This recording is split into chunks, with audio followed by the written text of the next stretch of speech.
Hi friends, today's our session is JB Indian Economy and Indian Financial System. Under that module D, under unit number 28. That is reforms and developments in banking sector. దీంట్లో బ్రీఫ్గా మనం చెప్పుకోవాలంటే రెండు very important aspects ఉన్నాయండి. ఒకటి ఏంటంటే infrastructure development financial system గురించి, రెండోది ఏంటంటే bad bank because of NPS mounting in that financial system. There is a separate financial system ఒకటి ఉండాలి అనే దాన్ని తీసుకొచ్చారు కాన్సెప్ట్. ఈ రెండు కూడా మనం ఇప్పుడు డిస్కస్ చేస్తాం. రెండు కూడా ఇంపార్టెంటే. ఇది that is the latest. Discuss both are coming under that reforms and developments in banking sector కింద వస్తాయి. So let us start. Infrastructure financing వచ్చేటప్పటికి ఏమవుతుందంటే important features of infrastructure finance. Infrastructure అంటే ఏంటి అంటే ఏదైనా కంట్రీ బాగా ఎకనామికల్గా గ్రో అవ్వాలి, మంచి డెవలప్ అవ్వాలి అంటే ఇన్ఫ్రాస్ట్రక్చర్ అనేది చాలా చాలా ఇంపార్టెంట్. అంటే ఏంటంటే ship yards, airports, transport, railways, power generation, తర్వాత ఆల్టర్నేట్ పవర్ అని ఇవన్నీ కూడా చాలా చాలా ఇంపార్టెంట్. ఓకే, అవి ఉంటేనే మనకి మార్కెటింగ్ అని, transportation, even in the case of rural places also, unless infrastructure facilities are not provided, the areas cannot be develop. So ఆ ఏరియాలో ఇప్పుడు ఆ మోటివ్ తోటి మనం అంత సబ్జెక్ట్ అంతా చదువుకుంటాం ఇప్పుడు. సో ఇప్పుడు ఏంటంటే first let me start. Important features of infrastructure వచ్చేటప్పటికి infrastructure is the backbone of our any economy. It requires heavy financial investment. ఇందులో ఉన్న డ్రాబ్యాక్ ఏంటంటే ఇన్వెస్ట్మెంట్ అనేది చాలా ఎక్కువ. దట్టు దిస్ ప్రాజెక్ట్ అనేది ఫైనాన్స్ అనేది long duration, 5 years to 40 years కూడా ఉంటుంది ఆ ప్రాజెక్ట్ కంప్లీట్ అవ్వాలంటే. సో ఇంత లాంగ్ డ్యూరేషన్ అయినప్పటికీ మీకు ఏమవుతుందంటే ఇమీడియట్ రిటర్న్ అవుట్కమ్స్ ఏం కనపడవు. ఇన్వెస్ట్మెంట్ వెళ్ళిపోతూ ఉంటుంది అంతే, వన్ సైడెడ్గా పెట్టుబడి అంతా. ఆ తర్వాత completion of that, then only the fruits of that project we can enjoy. So ఇక్కడున్న సెట్ బ్యాక్ ఏంటంటే ఈ లాంగ్ డ్యూరేషన్లో there might be so much of risk involved in that.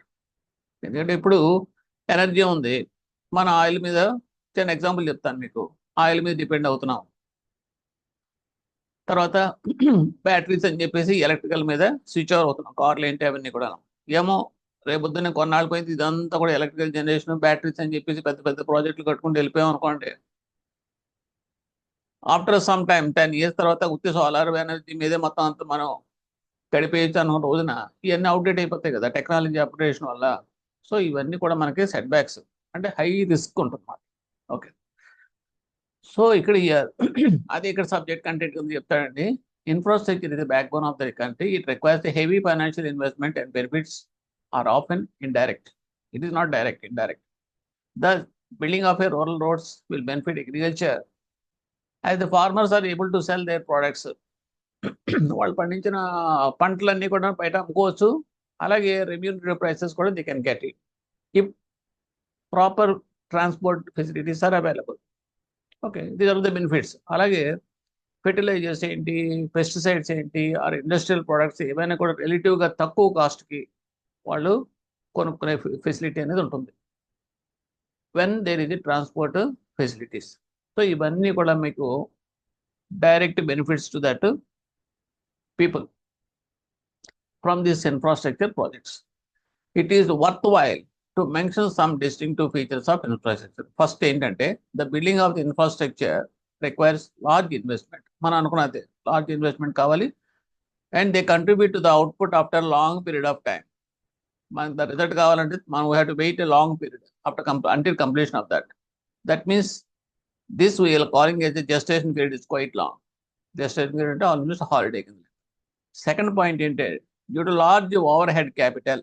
ఎందుకంటే ఇవి ఆబ్జెక్టివ్ టైప్ క్వశ్చన్స్లో మీకు అడుగుతాడు ఇన్ఫ్రాస్ట్రక్చర్ లో డిస్టింక్టివ్ ఫీచర్స్ ఏమిటి ఫాలోయింగ్ దార్ అని చెప్పి స్టేట్మెంట్ రూపంలో అడగవచ్చు, ఆప్షన్స్ అడగవచ్చు, విచ్ ఈజ్ నాట్ అని కూడా అడగవచ్చు. మెయిన్ పాయింట్స్ అనేది మీకు తెలిస్తే then you can judge that answer. సెకండ్కి వస్తే కనుక due to large overhead capital అనేది చాలా చాలా పెద్ద మొత్తంలో కావాలి. అలాగే బల్క్ ఇన్వెస్ట్మెంట్ పెద్ద పెద్ద ఇన్వెస్ట్మెంట్ ఒకేసారి మీరు పెట్టాల్సి వస్తుంది. Significant economies of the scale are found in the most of them. Third one ఏంటంటే important features of infrastructure facilities are creative externalities. ఈ ఇన్ఫ్రాస్ట్రక్చర్ వల్ల ఏమవుతుందంటే ఎక్స్టర్నాలిటీస్ అంటే ఏంటంటే సపోజ్ అంటే కనెక్టివిటీ. హియర్ ఇప్పుడు మనకి మన దగ్గర బోల్డెన్ గూడ్స్ ఉన్నాయండి. Okay, we're producing so much of food grains అనుకోండి, లేదంటే వాట్ ఈస్ దట్ ఫ్రూట్స్ అనుకోవచ్చు, లేదా ఫ్లవర్స్ అనుకోండి. Unless there is a transport facility to send these out of our country, బయట దేశం దాటి పంపించాలి అనుకుంటే మనకి ఇన్ఫ్రాస్ట్రక్చర్ ఫెసిలిటీస్ లేవనుకోండి, ఎయిర్పోర్ట్స్ అవన్నీ కూడా. So we cannot lift those goods. అప్పుడు మన అయిన కాడికే మన కంట్రీలోనే అమ్ముకోవాల్సి వస్తుంది. సో ఎప్పుడైతే ఎక్స్పోర్ట్స్ అటువంటి ఉన్నాయి, ఎక్స్పోర్ట్స్ రావాలంటే ఈ ఇన్ఫ్రాస్ట్రక్చర్ ఫెసిలిటీస్ ఉంటేనే మనకు అదేంటంటే that might be A ship yards కావచ్చు, షిప్పింగ్ కావచ్చు, లేదంటే ఎయిర్లైన్స్ కావచ్చు, ఏదైనా కావచ్చు. Okay, next importance of infrastructure వస్తే it needs to be emphasized that good quality infrastructure is important not only for faster economic growth but also to ensure inclusive growth. రెండు important points ఇందులో cover అవుతున్నాయి. మంచి infrastructure, quality infrastructure ఉందనుకోండి, ఒకటి economic growth అనేది faster అవుతుంది. And second one is inclusive growth అనేది ఎప్పటికీ ఏమవుతుందంటే, నేను చెప్పాను చూడండి, రూరల్ ప్లేసెస్ ఉన్నాయి, రూరల్ ప్లేసెస్లో మీకు potentiality of that agriculture products ఉంటాయి, కానీ దానికి ట్రాన్స్పోర్ట్ ఫెసిలిటీస్ లేవనుకోండి, so that cannot come out. అట్లా పండించినవి అన్నీ కూడా మీకు అక్కడే మీకు అంటే మనకి ఎకానమీలో తీసుకురావాలి. అంటే free transportation of their goods. అప్పుడు ఏమవుతుంది, వీళ్ళు ఎక్కడికైనా మూవ్ అయ్యి అమ్ముకునే ఫెసిలిటీస్ అనేది ఉన్నాయనుకోండి. సో అప్పుడు even rural people also they can become standard of livings పెరుగుతాయి, ఇన్కమ్ లెవెల్స్ పెరుగుతాయి, అన్నీ పెరుగుతాయి. So this is called yes inclusive growth అంటాం. అంటే ఓన్లీ కాన్సన్ట్రేటెడ్గా కొన్ని సెంటర్స్లోనే కాకుండా growth. So it can be covered the interior places like villages or rural areas all. By inclusive growth, it is meant that the benefits of the growth are shared by the majority of the people of the country. It is quite natural. Inclusive growth leads to the elevation of poverty. First thing is poverty elevation, reduction in the income inequalities in that country. అంటే అందరికీ యూనిఫామ్గా income opportunities ఉన్నప్పుడు uniformity ఉంటుంది, లేదంటే మీకు imbalance అయిపోతుంది. అంటే మీకు urban ఏరియాస్లో ఉన్న standard of livings, income levels per capital rural ఏరియాస్లో లేనప్పుడు ఏమవుతుందంటే there is a gap. So అది ఉండకూడదు, అది లేకుండా కవర్ అవుతుంది అన్నమాట because of with this infrastructure. నా కాంపోనెంట్స్ ఆఫ్ ఇన్ఫ్రాస్ట్రక్చర్కి వచ్చేటప్పటికి అసలు ఏమేమి క్లాసిఫికేషన్స్ అని government classified some projects compressing the following sectors ఏంటంటే construction, electrical generation, transmission, gas generation, water works and supply, non conventional energy generation and distribution. ఇవన్నీ coming అంటారు that infrastructure ప్రాజెక్ట్స్లోకి వస్తాయన్నమాట. తర్వాత non conventional energy, railways tracks, signalling system, roads and bridges, runways and airport facilities, telephone lines, telecommunication network, pipelines, waterways, port facilities and canal networks for irrigation, sanitation and drainage. ఇవన్నీ channels for financing infrastructure in India. Infrastructure financing కి మనకు దొరికే ఛానల్స్ ఏముంటాయంటే కింద following are given. That is government, that means that finance is extended from the government and development financial institution, DFIs అంటాం.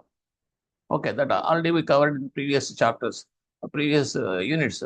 And commercial banks and non banking financial companies చెప్పాం కదా, non banking exclusively ఇన్ఫ్రాస్ట్రక్చర్కి NBFCs ఉన్నాయి. So అవి తర్వాత insurance companies and pension funds, మన previous దాంట్లో చెప్పుకున్నాం. ఈ పెన్షన్ ఫండ్స్, ఇన్సూరెన్స్ కంపెనీస్ దగ్గర ఉన్న ఫండ్స్ అన్ని కూడా idle funds.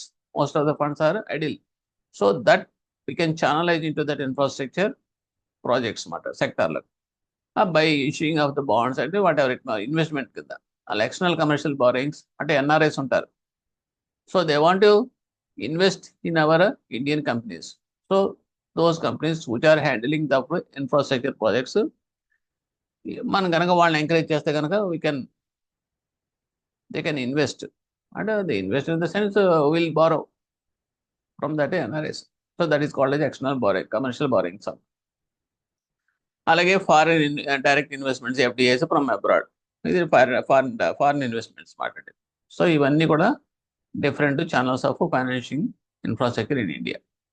Next characteristics of infrastructure financing వస్తే కనుక ఏంటి, వాట్ ఆర్ దట్ క్యారెక్టరిస్టిక్స్? ఇందులో ఒకటి లాంగర్ మెచ్యూరిటీ ఉంటుంది. లాంగర్ మెచ్యూరిటీ అనేటప్పటికీ ఏదైనా ఒక ఫైనాన్స్ ప్రాజెక్ట్ తీసుకున్నాం అనుకోండి, it may take completion of that project 5 to 40 years అవుతుంది. వాళ్ళు ఫైనాన్స్ చేసినా కూడా అంత పీరియడ్కి మనం ఫైనాన్స్ చేయాల్సి వస్తుంది. So construction length of the construction period and life of that underlying asset is that is created. ఇప్పుడు hydro project, electric power station తీసుకున్నాం కూడా ఎగ్జాంపుల్ కింద, అదేంటంటే it will take a longer period of 5 years. Okay, 5 and more years also. కానీ once complete అయితే మాత్రం that life of that project will be 100 years. So that అదే చెప్తున్నాను, project complete అవడమే మనకి కష్టం, లాంగ్ ప్రాసెస్. వన్స్ కంప్లీట్ అయిన తర్వాత దాని బెనిఫిట్స్ అనేది it is an number of benefits we can get out of that project. So that is longer maturity. It is a characteristics of infrastructure financing. Next larger amounts finance చేయాలనుకున్నప్పుడు amounts అనేది పెద్ద big amounts మనకి పంపు చేయాల్సి వస్తుంది అందులో. అది ఇక్కడ example కూడా ఇచ్చాడు. Suppose mega kilometer of road కానీ, లేదంటే mega water kilowatt power generation కానీ చేయాలనుకుంటే sometimes it may take 1,500 to 200 crores investment కావాల్సి వస్తుంది for project completion. So 1,500 to 200,000 crores అంటే ఎంత పెద్ద అమౌంట్ కంప్లీట్ చేయాలంటే. సో ఆ రకంగా లార్జర్ అమౌంట్స్ ఇవ్వాల్సి వస్తుంది ఈ ఇన్ఫ్రాస్ట్రక్చర్ ఫైనాన్సింగ్కి. నెక్స్ట్ హయ్యర్ రిస్క్ ఎప్పుడైతే డ్యూరేషన్ ఉందో, because of several factors, longer duration ఉండేటప్పటికి ఏమవుతుంది, మీకు రిస్క్ అనేది హైగా ఉంటుంది. ఏ రకంగా రిస్క్ ఉంటుంది? Variety of factors including demand uncertainty. తీరా అంత పెద్ద ప్రాజెక్ట్ పూర్తయిన తర్వాత మనకి డిమాండ్ ఉంటుందా లేదా, దాని అవసరం ఉంటుందా, లేదంటే కనుక ఇంకో రకంగా మారిపోతుందా. అంటే ఇది ఎలా చెప్తాము అంటే, ప్రస్తుతం వీఆర్ అటెంప్టింగ్ ఏ ప్రాజెక్ట్, ఓకేనండి. సో ఇప్పుడు అక్కడ దాకా ఎందుకంటే just we're introducing what is that Vande Bharat trains అన్నారు. ఓకే, ఆ తర్వాత ఇంకొక టెక్నాలజీ కనుక మన కొత్త టెక్నాలజీ వచ్చింది అనుకోండి, సో ఈ ఇన్ఫ్రాస్ట్రక్చర్ తోటి తయారు చేసిన వందే భారత్ ఇవన్నీ కూడా మూడబడిపోయి ఇంకొక టెక్నాలజీ తోటి చాలా ఫాస్ట్గా వెళ్ళిపోయి ఇంకో మెకానిజం మీద వచ్చింది అనుకోండి. ఇప్పుడు ఈ మధ్య ఐఐటి చెన్నైలో వాళ్ళు చేస్తున్నారు అది, వాటిది tunnel even very faster than that bullet trains. So ఆ టెక్నాలజీ వచ్చినప్పుడు ఇదంతా ఈ ప్రాజెక్ట్స్ అంటే కూడా అవుట్డేట్ అయిపోతాయి. So this is uncertainty, demand uncertainty అంటే అది. Next because of the long duration there might be so many changes will take place in the future. Environmental surprises, అలాగే టెక్నాలజికల్ అబ్సలెన్స్. టెక్నాలజికల్ అబ్సలెన్స్ అంటే మనం ఇప్పుడు వాడుతున్న technology outdate అయిపోయింది అనుకోండి. So what is the use of that? That is example in some industries such as telecommunications. టెలికమ్యూనికేషన్స్లో ఇప్పుడు 4G 5G ఇంకొక పోతే different. This what is that Tesla వాడు పెడతా అంటున్నాడు నెట్ తీసుకొచ్చి. సో అది పట్టుకొచ్చాడంటే కనుక మొత్తం మనకి ఎగ్జిస్టింగ్ మనం ఆల్రెడీ ఉపయోగిస్తున్న డిఫరెంట్ టెలికమ్యూనికేషన్స్ అన్నీ కూడా అవుట్డేట్ అవ్వచ్చు. ఓకే, ఇవన్నీ. And very importantly political and policy related uncertainties. So these are all the factors leading to the higher risk. Next fixed and low real returns. So ఇక్కడ ఏమవుతుంది, given the importance these investments and the cascading effect higher pricing here could have on the rest of the economy, annual returns here are often near zero in the real terms. ఎందుకు అంటే ఇంకొకటి factor ఏంటి, ఇవాళ వచ్చే return okay 10 సంవత్సరాలు అంటే because inflation, money value అనేది పడిపోతూ ఉంటుంది, టైంని బట్టి వాల్యూ పడిపోతూ ఉంటుంది. సో 15 years తర్వాత ఈ రోజు మనం ఇన్వెస్ట్ చేసిన 10,000 అప్పటికి ఎంత అవుతుందో దాని వాల్యూ మనకు తెలియదు కదండి. సో రిటర్న్స్ అనేది పడిపోతుంది. The value of the returns will be coming down as long as that duration is stretching further. So these are all the characteristics of infrastructure financing of course. But ఇవన్నీ మనం చూస్తే కనుక ఏ పని చేయలేం కాబట్టి that is inevitable to go ahead with this infrastructure financing. దాని గురించి మనం ఏం చేశారు, national bank for infrastructure and development అనే దాన్ని స్టార్ట్ చేశారు. సో ఇదేంటి, డెవలప్మెంట్ ఫైనాన్షియల్ ఇన్స్టిట్యూషన్ ఇది ఇన్ఫ్రాస్ట్రక్చర్ ప్రాజెక్ట్స్ కోసం national importance, but may or may not confirm to the commercial return standards. ఇందులో కమర్షియల్ రిటర్న్స్ ఏమైనా వస్తాయా అంటే దీనివల్ల ఇన్ఫ్రాస్ట్రక్చర్ ప్రాజెక్ట్ వల్ల వస్తే లేకపోతే లేదు, there is no guarantee. So ఇటువంటి సిచ్యువేషన్ ఏమవుతుందంటే, ఇటువంటి చోట ఇన్వెస్ట్ చేయాలంటే ఎవరు ముందుకు వస్తారండి? ఒకటి. సో ఇక్కడ చాలా ఫ్యాక్టర్స్ మనం దాన్ని పుషప్ చేయాలి. అంటే గవర్నమెంట్ గ్యారంటీ ఇవ్వాలి ఇందులో ఇన్వెస్ట్ చేసే వాళ్ళకి, ఇంకా చెప్పాలంటే కొంచెం రిబేట్స్ లాంటివి ఇవ్వాలి, కన్సెషన్స్ లాంటివి ఇవ్వాలి, అంటే ట్యాక్స్ రిబేట్స్. అంతే కదా, ఇప్పుడు మనకి ఇన్కమ్ ట్యాక్స్ రిబేట్స్ కావాలనుకుంటే ఏం చేస్తున్నారు, మన ఇన్ఫ్రాస్ట్రక్చర్ బాండ్స్లో పెడితే కనుక you will get some tax benefits, savings benefits అవన్నీ వస్తున్నాయి కదా మనకి. సో ఇవన్నీ ఏంటంటే support, government support also should be there. So ఇవన్నీ మనం చదువుతాం. Since few commercial lenders are willing to take an infrastructure risk, particularly after the experience of growing NPAs in the sector, a development financial institution has become necessary. ఇప్పుడు ఏమవుతుంది, ఇప్పుడు ఉన్న మామూలుగా short term లోన్స్కి NPL అయిపోతుంది. Okay, అంత తలపెట్టుకున్న పరిస్థితి వచ్చేస్తుంది. అటువంటిది 40 years 20 years 30 years ఉండే ప్రాజెక్ట్స్ కనుక బ్యాంకులకు ఫైనాన్స్ చేసి అనుకోండి, ఈ ఎన్పిఎస్ అనేది అంత డ్యూరేషన్ గుదిబండల స్ట్రెచ్ తీసుకుని క్యారీ చేయడం కూడా ఎంత కష్టం అది. సో దాని గురించి అంటే సెపరేట్ డెవలప్మెంట్ ఫైనాన్షియల్ ఇన్స్టిట్యూషన్ అనేది దీనికోసం ప్రత్యేకంగా ఉండాలి అని చెప్పేసి ఆ ఉద్దేశంతోనే this was propose. That means national bank for infrastructure and development అనేది తీసుకొచ్చారు. డిఎఫ్ఐస్ ప్రొవైడ్ లాంగ్ టర్మ్ క్రెడిట్. జనరల్గా ఏంటంటే డెవలప్మెంట్ ఫైనాన్షియల్ ఇన్స్టిట్యూషన్స్ అనేది కూడా లాంగ్ టర్మ్ క్రెడిట్కే ముందుకు వస్తాయి. మనం చెప్తున్నాం సిడ్బి అనగా, తర్వాత ఐడిబి అనగా, ఇవన్నీ కూడా మీకు, అలాగే అగ్రికల్చర్ సైడ్ అయితే నాబార్డు, ఇవన్నీ రీఫైనాన్స్ చేసే ఇన్స్టిట్యూషన్స్ అండి. వాటిని ఏమంటామంటే మనం డైరెక్ట్ ఫైనాన్షియల్ ఇన్స్టిట్యూషన్స్ అంటాం. అంటే ఆల్రెడీ ఫైనాన్షియల్ ఇన్స్టిట్యూషన్స్ ఉన్నాయి, బ్యాంక్స్, గ్రామీణ బ్యాంక్స్, కమర్షియల్ బ్యాంక్స్ ఇవన్నీ ఉన్నాయి, they are going for financing. But only thing is వీటికి ఫైనాన్స్ చేయడం అంటే రీఫైనాన్స్ చేయడం అంటే supportive system. That's why it is called అదే డెవలప్మెంట్ ఫైనాన్షియల్ ఇన్స్టిట్యూషన్స్ అంటాం. అలాగా ఈ పైన మనం అనుకున్నది కూడా NABFID, that means national bank for infrastructure and development అనేది కూడా వన్ ఆఫ్ ద డిఎఫ్ఐస్ అన్నమాట, direct financial institution, that to in the infrastructure side. Okay, spread over long term and yielding low rates of return such as urban infrastructure, mining and heavy industry and irrigation systems అన్నిటికీ కూడా ఇది ఈ DFI institution financial support చేస్తుంది. Next డిఎఫ్ఐస్ in ఇండియాకి వస్తే కనుక, ఇకపోతే డిఎఫ్ఐస్ other డిఎఫ్ఐస్ ఏమున్నాయని చెప్పి మనం డిస్కస్ చేసుకుంటే కనుక, after independence the institutional networks framework for development banking finance given with the setting off that IFCI, that means Industrial Finance Corporation of India, that is one of the DFIs, and Industrial Development Bank of India, that is IDBI 1964, that is another DFI, and Industrial Investment Bank of India IIBI 1972, and National Bank for Agriculture and Development, Rural Development, NABARD, so that is also from agriculture side, it is also DFI, and Export Import Bank of India, Exim Bank 1982, this is also DFI, Direct Financial Institution, and Small Industry Development Financial Institution, that means SIDBI 1990. So ఇవన్నీ కూడా మీకు డిఎఫ్ఐస్ కింద లెక్క, but ఒక్కొక్క దానికి ఒక ప్రత్యేకత ఉంది. సిడ్బి అనుకోండి, ఎంఎస్ఎంఈ సెక్టర్కి ఫైనాన్స్ చేసే ఫైనాన్షియల్ ఇన్స్టిట్యూషన్కి ఈ సిడ్బి అనేది రీఫైనాన్స్ ఫెసిలిటీ కింద ఫండ్స్ అనేది సపోర్ట్ చేస్తుంది.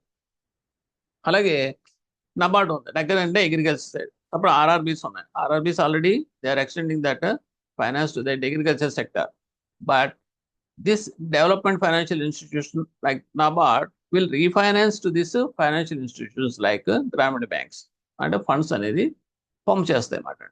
సో ఈ రకంగా ఏమంటే ఈ డిఎఫ్ఐ సపోర్ట్ అనేది ఏరియా ప్రతి సెక్టర్ వైజ్గా విడగొట్టారు అన్నమాట. NABARD for agriculture, SIDBI for MSME, and this IDBI for industries.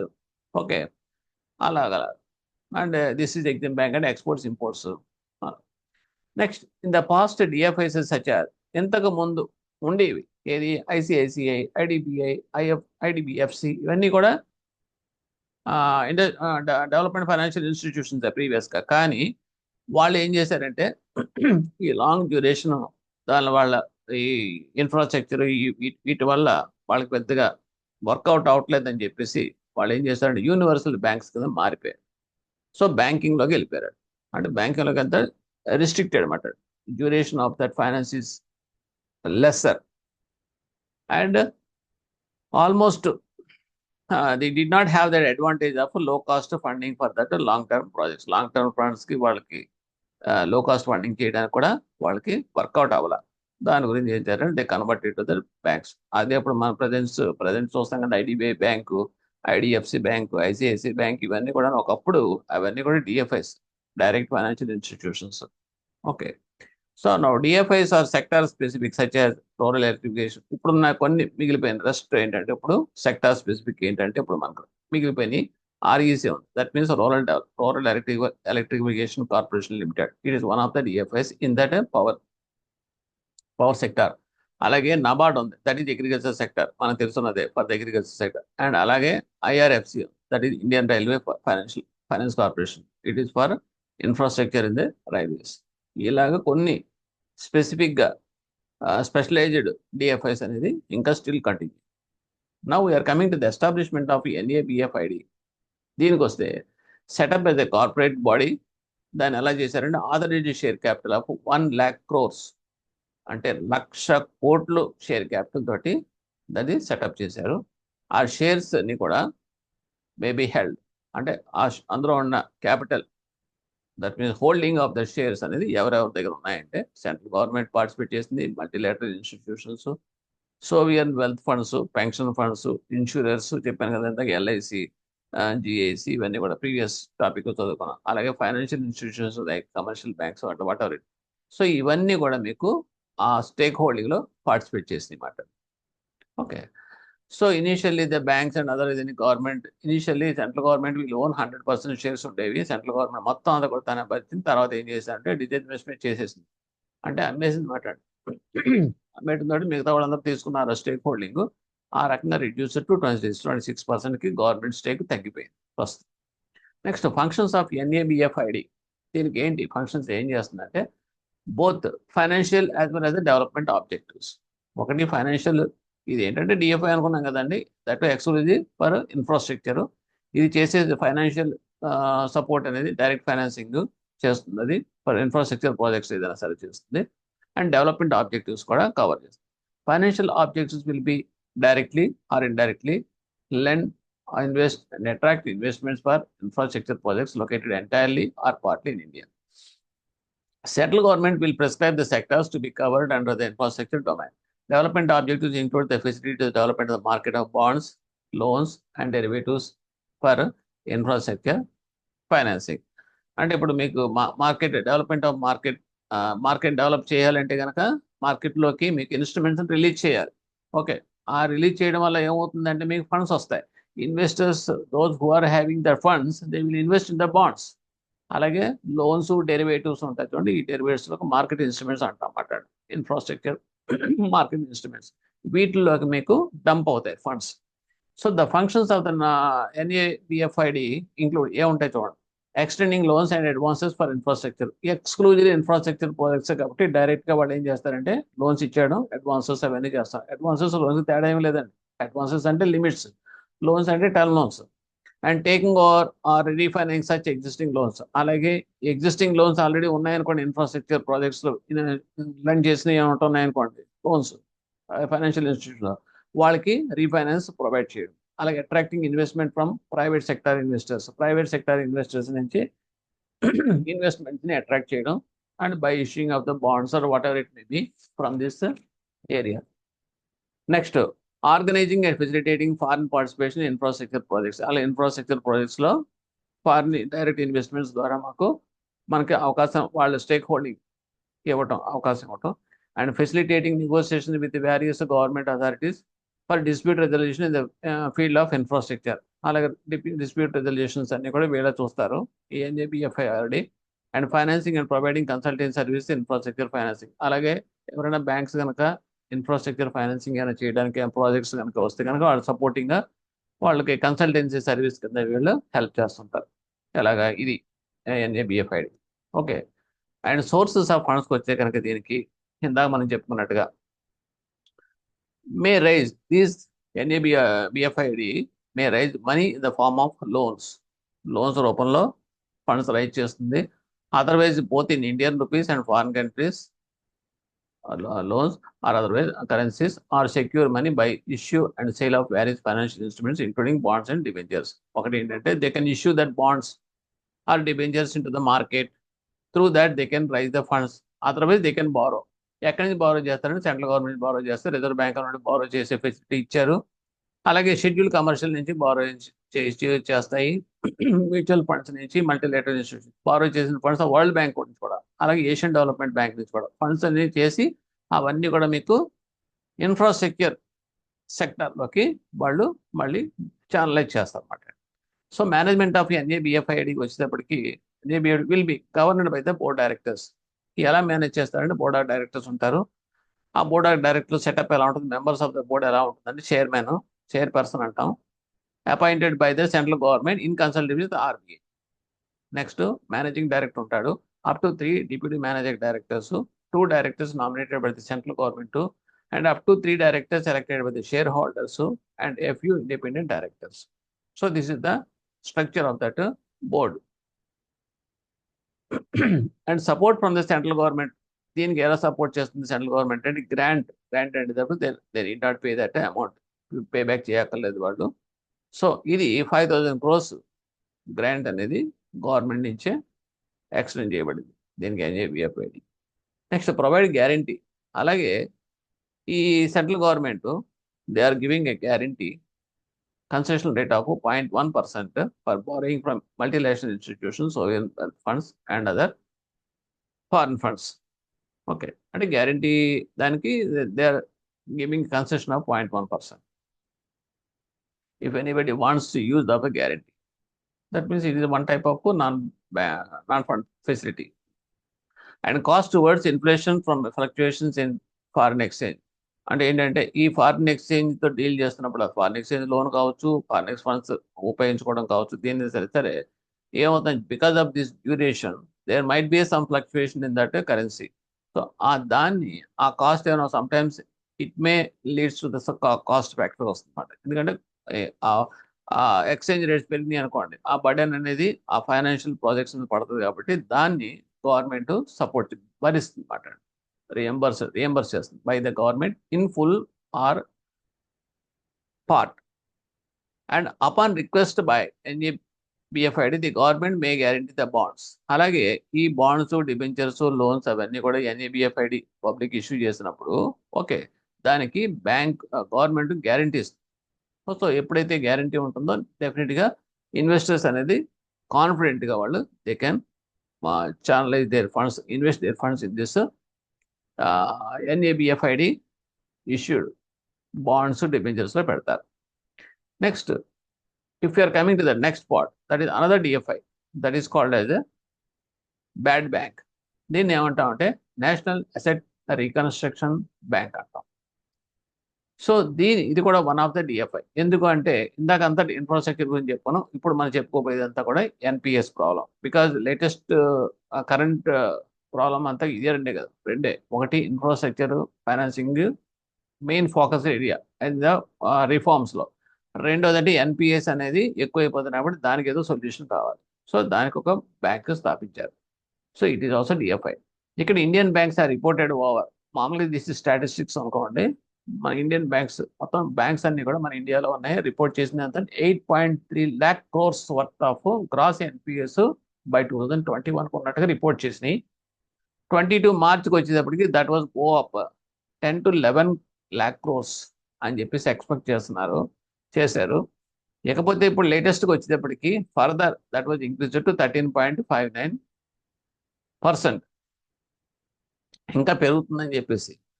So ఇక్కడ the Indian bank association and IBS వీళ్ళందరూ ఏం చేశారంటే they submitted A proposal to the government for setting up A bad bank. So ఎంత NPS పెరిగిపోతున్నాయి కాబట్టి బ్యాంక్స్లో, so కంపల్సరీగా bad bank అనేది ఏర్పాటు చేసి దాంట్లోకి ఇవన్నీ కూడా ట్రాన్స్ఫర్ చేసిస్తే కొంచెం బ్యాలెన్స్ షీట్లు క్లీన్ అవుతాయి. లేదంటే కనుక ఇట్ ఈజ్ వైట్ ఎలిఫెంట్ లాగా బ్యాంకులకి గుదిబండలా తయారైందని చెప్పేసి ఐబిఎస్ రిప్రజెంట్ చేస్తే, so this leads to that formation of that bad bank. Objective ఏంటి, it would take over NPS from banks. Simple దీని ఆబ్జెక్టివ్ ఏంటంటే ఈ బ్యాంకుల్లో ఉన్న ఎన్పిఎస్ అన్ని కూడా టేక్ ఓవర్ చేస్తుంది, అంటే ట్రాన్స్ఫర్ చేసేసుకుంటుంది తనకి. ఓకే, తర్వాత దానివల్ల ఏమవుతుంది, బ్యాలెన్స్ షీట్ క్లీన్ అయిపోతాయి, అంటే ఫండ్స్ అనేది ఈజీగా అమ్మేసినట్టు, ఎన్పిఎస్ అమ్మేయడమే, ఇది కొనుక్కుంటుంది.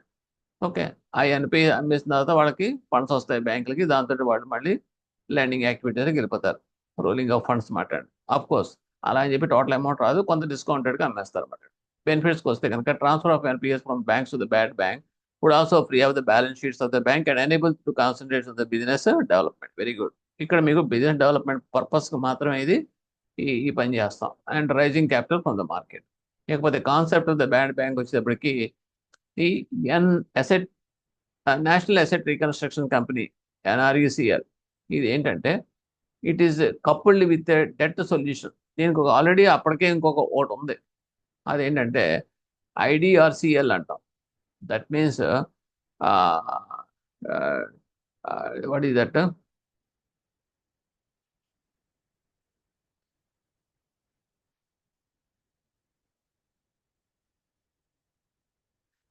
Indian debt resolution company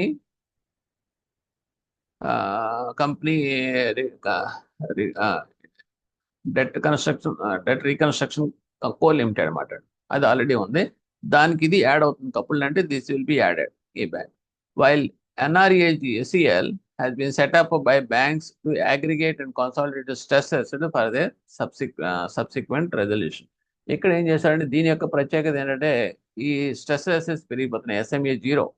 so అది కూడా పెద్ద అమౌంట్, మనకు తెలియదు ఏముంది, 1 crore అండ్ అబోవ్ అసెట్ ఏదైనా సరే అది కనుక కొన్ని క్వాలిటీస్ కనుక SME 0 కింద చూపిస్తే కనుక ఇమీడియట్గా that will be classified as stress assets కనుక. సో దీనికి మళ్ళీ ప్రొవిజన్స్ పెట్టాల్సి వస్తుంది. ఈ టైప్ ఆఫ్ ఇవన్నీ పెరిగిపోతున్నాయనే ఉద్దేశంతో అదే దృష్టిలో పెట్టుకునే ఈ బ్యాంక్స్ ఏం చేసినాయి అంటే IBA ఈ NARCLకి స్టార్ట్ చేయడానికి ప్రపోజ్ చేసింది. IDRCL is a service company. అదేంటంటే only service company, operational entity which will manage the asset and engage market professionals and turn around experts. అందులో కొన్ని ఎక్స్పర్ట్స్ని, మార్కెట్ ఎక్స్పర్ట్స్ని పెట్టి దాన్ని, అంటే సిక్ యూనిట్ అయిపోయింది అనుకోండి ఏదన్నాను, సో దాన్ని ఏం చేస్తే bail out of that sickness, okay, rehabilitation అంటాం. ఆ టైప్లో తీసుకోవడానికి మాత్రమే ఒక సర్వీస్ కంపెనీ కింద ఉంది తప్పితే మొత్తం బ్యాడ్ డెట్స్ అనేది తీసుకుని దాన్ని దాన్ని సెపరేట్గా రికవరీ ప్రాసెస్లోకి వెళ్ళే పద్ధతి మాత్రం దానికి లేదు. అందు గురించి దీన్ని ప్రపోజ్ చేశారు ఈ particular bad bank. So concept కన్నా ఆ రకంగానే తీసుకొచ్చారు. నెక్స్ట్, వైల్ ఫర్ NARCL, ఇందులో public sector banks will hold 51% of that equity capital. So ఇందులో క్యాపిటల్ ఎంత ఉందంటే 51% Born by that public sector banks. అదే కనుక IDRCL ఉందనుకోండి, అంటే ఇంతకుముందు మనకు అప్పుడు అని చెప్పాను అనుకోండి, that means only for reconstruction adviser కింద ఉందని చెప్పాను కదా, అది అయితే కనుక పబ్లిక్ సెక్టర్ హోల్డింగ్ 49%, రెస్ట్ అంతా కూడా ప్రైవేట్ సెక్టర్ లెండర్స్. అంటే ఏంటంటే దట్ బ్యాంక్స్ పెట్టుకున్నాయి, ఓకే, కన్సల్టెన్సీ సర్వీసెస్ కింద అందులో ప్రైవేట్ సెక్టర్ లెండర్స్ యొక్క పోర్ట్ఫోలియో ఏమో 51%, పబ్లిక్ సెక్టర్స్ హోల్డింగ్ ఏమో 49%. బట్ ఇక్కడికి వస్తే కనుక NRACL అయితే కనుక public sector hold 51% of the equity capital. These are important for your examination. Next, NRACL అనేది ఇన్కార్పొరేట్ అదే కంపెనీ కింద స్టార్ట్ అయింది. అది ఎప్పుడంటే 7th July 2021. లేకపోతే while it is expected that banks will transfer NPS to the extent of 2 lakh crores. అది start చేయడంతోనే వాళ్ళ ఎక్స్పెక్టేషన్ ఎంత అంటే బ్యాంకింగ్ సెక్టర్ నుంచి NPS అన్నీ కూడా దీనికి వచ్చేది, అంటే ట్రాన్స్ఫర్ మీద వచ్చేసేది 2 lakh crores వస్తుంది అని చెప్పేసి ఎక్స్పెక్ట్ చేశారు. ఓకే, చేస్తూ ఇనీషియల్గా ఫస్ట్ పేజ్లో ఎంత అంటే they target proposal 90,000 crores expect చేశారు అన్నమాట. 90,000 అంటే out of 2 lakh crores first page కింద 90,000 crores ట్రాన్స్ఫర్ అవుతాయని చెప్పేసి ఈ బ్యాడ్ బ్యాంకింగ్. తర్వాత the minimum cut off amount, ఇది కూడా important. Minimum cut off amount for transfer of this loans NPS to that NARCL ఎంత ఉండాలంటే 500 crores ఉండాలి. అంటే 500 crores తగ్గకూడదు ట్రాన్స్ఫర్ చేయాలంటే కనుక, మినిమం కట్ ఆఫ్ పెట్టేశారు అది. while the initial tranche of 90,000 crores will comprise of fully provided loans. ఎప్పుడైతే first పేజ్లో 90,000 crores ట్రాన్స్ఫర్ చేసేసే అదే కొనేసుకోవడానికి ప్రపోజ్ చేస్తున్నారో, ఈ బ్యాడ్ బ్యాంక్కి ట్రాన్స్ఫర్ చేద్దాం అనుకుంటున్నారో, ఆ 90,000 crores ఎలా ఉండాలంటే ఫుల్లీ ప్రొవైడెడ్ లోన్స్, అంటే ప్రొవిజన్ ఉండాలి, కంప్లీట్గా వాటికి 100% ప్రొవిజన్ ఉండాలన్నమాట అండి. ఆ తర్వాత ఫేజ్లో ట్రాన్స్ఫర్ చేసేటికి మాత్రం లోయర్ ప్రొవిజనింగ్ ఈజ్ ఓకే. అది so it is expected that sale of bad loans to NRSEL will be against 15% cash. ఇకపోతే అమ్మడానికి వచ్చినప్పుడు ఏంటంటే ఈ బ్యాంక్స్ నుంచి NRSELకి అమ్ముతున్నారు కదా, NPS అన్ని కూడా అమ్మినప్పుడు ఏ టర్మ్స్ మీద ఎలాగ అమ్ముతారంటే 50% మాత్రమే క్యాష్ అనేది రియంబర్స్ చేయబడుతుంది NRSEL ద్వారా. మిగతా 85% ఏం చేస్తారంటే వాళ్ళు NRSEL సెక్యూరిటీ రిసీట్స్ అనేది ఇష్యూ చేస్తారు బ్యాంకులకి అండ్ ఫైనాన్షియల్ ఇన్స్టిట్యూషన్కి. అంటే సెక్యూరిటీ రిసీట్స్ అంటే ఎగ్నెస్ట్ దట్ కొలాటరైజ్ సెక్యూరిటీస్ మీద వీళ్ళు సెక్యూరిటీ రిసీట్స్ ఇష్యూ చేస్తారు. అవి దాని మీద జస్ట్ లైక్ బాండ్స్ అన్నమాట. దీన్ని SRs అంటాం. దానికి కొంత రేట్ ఆఫ్ ఇంట్రెస్ట్ అనేది వస్తుంది. ఓకే, సో ఇది బ్యాంకులకి ఏం ఉపయోగం అండి అంటే, బ్యాంకులకు ఉపయోగం మీకు SLR CRR కింద మీరు సెక్యూరిటీస్లో ఎలాగ కావాలి కదా, రిజర్వ్ బ్యాంక్ ఆఫ్ ఇండియా పెట్టాలి కదా, ఆ ఉన్న ఫండ్స్ పెట్టక లేకుండా ఈ SRs అందరూ పెట్టేసుకుంటారు. సో దానివల్ల ఏమంతా ఫండ్స్ అనేది వాళ్ళకి ఫ్రీ అయిపోతాయి, బ్యాంకులకి అవైలబుల్గా ఉంటాయి. So that is the concept behind this bad bank. Okay, so 15% ఎంత అంటే 15% క్యాష్ రూపంలో, 85% in the form of security receipts. ఇది చాలా important point. Next, initially the central government expected to guarantee the SRs to the extent of 30,600. ఇనిషియల్గా ఈ bank పెట్టే proposal తోటి central government ఏముందంటే గ్యారంటీ అనేది కవర్ చేస్తుంది 30,600 crores దాకా. ఓకే, ఈ సెక్యూరిటీ రిసీట్స్కి. So the government guarantee will be valid for 5 years. ఇకపోతే ఆ గ్యారంటీ అన్నాడంటే only for 5 years. The limited period of government guarantee expected to incentivise అంటే ఎందుకు అలా చేయడం వల్ల అంటే కొంచెం support, giving the support to that NRSEL to speed up that resolution of that loans transfer to it. దానివల్ల ఏమవుతుంది, మీకు తొందరగా ఫాస్ట్గా మనకి లోన్స్ అనేది ట్రాన్స్ఫర్ చేయబడతాయి పబ్లిక్ సెక్టర్ బ్యాంక్ నుంచి ఈ NRSEL. అది ఆ పర్పస్ కోసం. So this is overall that this content of this topic. Very small topic, but some important points you have to focus on that. Thank you.